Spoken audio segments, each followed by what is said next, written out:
There is more commotion on the temple grounds today. I have emerged from the court of women and stand out looking across the Kidron Valley, rubbing my back. I squint into the brightness of the sun and feel every one of my years and the aches and pains of my body. I turn from the view of the valley and walk toward the court of the Gentiles. Activity is all around me as people come and go. This temple life is vibrant. And while I have a home in the city, I spend most of my waking hours here in prayer and fasting. God speaks to me here. Sometimes the messages are for the priests and other religious leaders. More often, they are for the pilgrims who arrive from faraway places. He often tells me to speak words of hope over them.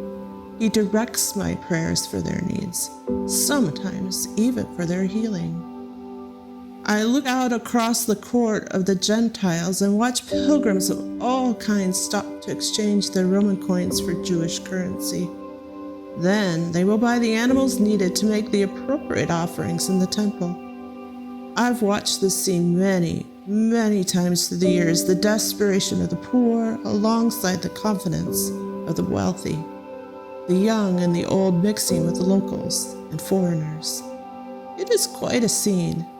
Occasionally, my path will cross with someone, and I will know it's a divine encounter. Today feels like one of those days, a divine encounter kind of day.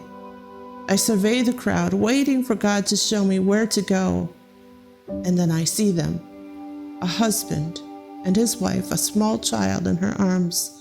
They have arrived in a caravan of others, dusty from travel, looking weary from life on the road.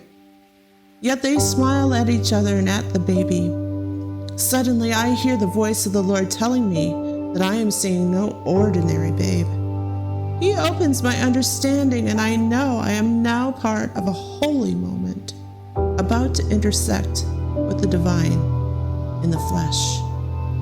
The word Messiah moves past my ears like a light wind that promises something more.